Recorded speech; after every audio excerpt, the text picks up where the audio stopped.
嗨，你好，我是住在洛杉矶的宝仪。这种巨型蒜苗其实是用一种叫大象大蒜的蒜头种出来的。去年11月中，我在超市里见到这种从没见过的 elephant garlic，先是吓了一跳，我以为它是一种超级大的大蒜。出于好奇，我买了一头，是打算吃的。这么大的蒜头，估计可以切了片用来炒肉。我把蒜皮剥开，却发现蒜瓣已经有些变色了。5、6美元买回来这么一头蒜，不能吃，又舍不得扔了，那就把它种了吧。于是我把蒜瓣养在水里，第二天就看到大的蒜瓣已经长出根来了。到第3天，那些根须又迫不及待地长长了好多。我只好赶紧使出乾坤大挪移的手段，在花盆里腾出一些空间来把蒜瓣种下。这时候我已经查到，这种大象大蒜跟普通大蒜是同属，但不同种，类似于菜心跟芥兰的关系吧。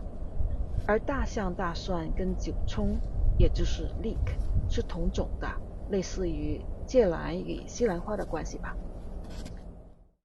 种下去的大象大蒜不久就冒出芽来，但是在接下来的12月和1月里，因为气温低、日照短，它们长得很慢。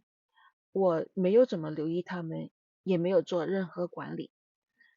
到了2、3月吧，这时候气温、日照条件都改善了，大象大蒜一下子长到了不容忽视的状态。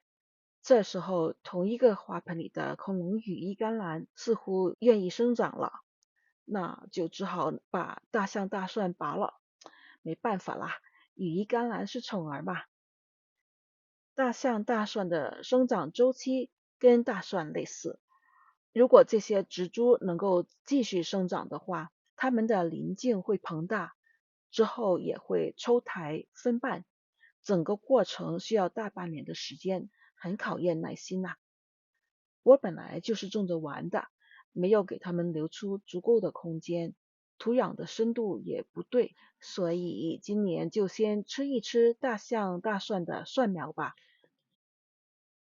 采收的成果是7、8根大小各异的大象蒜苗，有些蒜苗的茎已经挺粗的了，但是鳞茎才开始有一点点膨大。用一个变质了的蒜头种出来这些蒜苗，还是很有成就感的。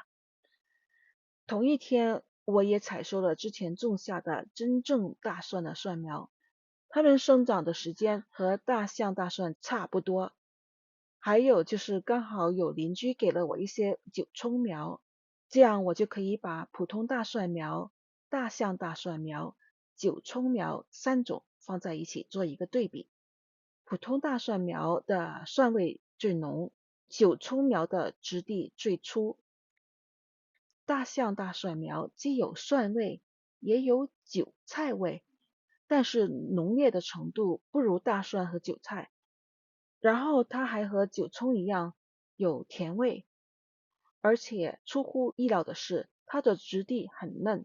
我用大象大蒜苗的蒜白部分分别炒了个鸡肉和意大利瓜，感觉它的味道虽然不如普通大蒜浓烈，但是更丰富，也很有存在感。可惜今年的收成只够我们吃1、2顿，更别说我本来是要吃蒜头的，到现在也不知道它是什么味道。要种大象大蒜的话，有2个办法。一个办法是跟我一样去买一个蒜头回来，把蒜瓣种下去。另外一个办法比较特别，原来大象大蒜有一个普通大蒜没有的特点，那就是它会在根部长出像小蒜瓣一样的小鳞茎，英文叫 corms。用 corms 种的话，需要2年时间。第一年，植株只能长出独蒜。对了，很多独蒜上面也会附带 corms 的。再过1年，独蒜才能分瓣。小鳞茎的好处是它们比蒜头要便宜得多。朋友们要是决心种的话，就2种办法同时用吧。种大象大蒜需要很长的时间，所以要有思想准备。我的大象大蒜苗其实没有都吃掉，我把最小的2根又种了回去，打算好好观察一下它们的下半生的生长情况。